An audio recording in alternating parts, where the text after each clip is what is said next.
एक हमारे बिहार में कहावत है, भोजपुरी में गांव देहात में लोग कहते हैं कि घर जरल तो जरल मूस मर गया। अर्थात लोगों का कहना यह है कि घर में आग लगी, ठीक है आग लगी, लेकिन घर के जो चूहे थे जो लोग परेशान करते थे वो मर गए। और ऐसा ही वाकया एक दिल्ली के चीफ जस्टिस के सरकारी आवास से आ रही है, जहाँ 2 दिन पहले आग लगी थी। और ये इस आग की घटना, जैसे लोग कहते हैं जंगल में आग लगी और शहरों में फैल गया, ठीक वैसे नहीं फैला है, क्योंकि चीफ जस्टिस के घर में आग लगी, शासन प्रशासन तुरंत महकमे में बेचैनियां जग गई, दमकल कर्मी आते हैं घर में आग बुझाने,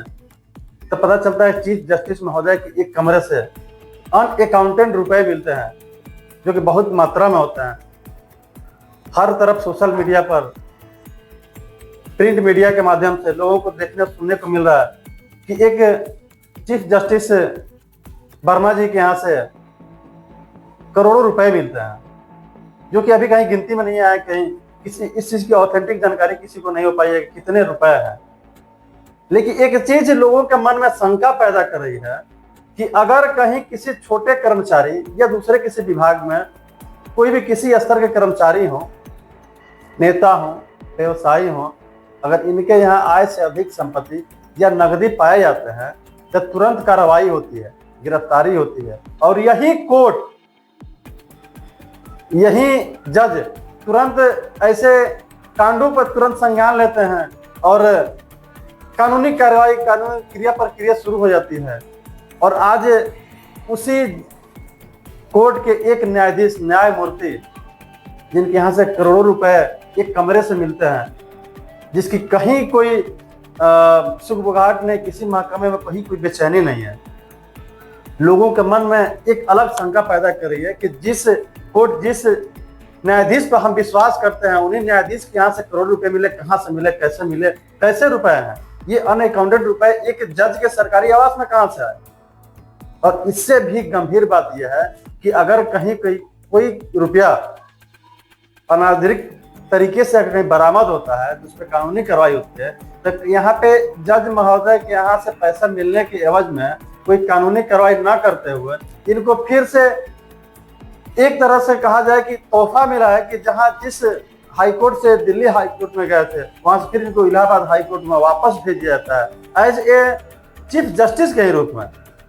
ये क्या कानून व्यवस्था है भारत की? ये कैसी व्यवस्थाएं चल रही है जहां एक तरफ एक तबका को किसी तरह से आय से अधिक संपत्ति में पकड़े जाने पर या कहीं लाख 2 लाख रुपए अधिक कैश के रूप में मिल जाने पर कानूनी कार्रवाई झेलना पड़ता है, जेल जाना पड़ता है, नौकरियों से हाथ धोना पड़ता है, कि सरकारी पद पर है तो उन पद आपकी चली जाती है। और एक तरफ एक महाशय जो कि चीफ जस्टिस हैं, दिल्ली हाईकोर्ट के जज हैं, उनके यहाँ से करोड़ रुपए उनके सरकारी आवास से बरामद होते हैं, उनके कमरे से बरामद होते हैं, जिसकी कहीं कोई गिनती नहीं होती है, कहीं कोई चर्चा नहीं हो रही है, कहीं कोई कानूनी कार्रवाई नहीं हो रही है। आखिर समाज को किस दशा और दिशा की तरफ ले जाया जा रहा है? क्या आम जनता सरकारी महकमे या इन चीफ जस्टिसों पर विश्वास करेगी? अगर यही विधि व्यवस्था रही तो क्या होगा? आगे कोर्ट के ऊपर आम जनता का विश्वास रह पाएगा?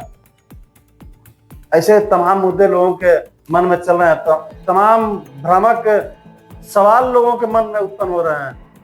जो कि सुप्रीम कोर्ट के संज्ञान लेने योग्य संशय हो गया लोगों के अंदर कि सुप्रीम कोर्ट क्या कर रहा है, क्यों नहीं इस पे कुछ कानूनी कार्रवाई कर रहा है। देखते हैं कि आगे क्या होता है चीफ जस्टिस के साथ। हमारे साथ बने रहिए और आप हमारे भी चैनल जनसंवाद पॉडकास्ट को सब्सक्राइब करिए, फॉलो करिए, लाइक करिए और हमें अपना सहयोग देते रहिए, ताकि हम आपके साथ ऐसे तमाम मुद्दे, तमाम चीजें, तमाम सवालात आपके सामने लाएं और नेताओं, जनप्रतिनिधि के साथ साथ सरकारी महकमे से भी हम पूछ सकें, क्योंकि अगर आपकी ताकत हमारे साथ है तो हम हर चीज पूछने में सक्षम हैं। जय हिंद, जय बिहार।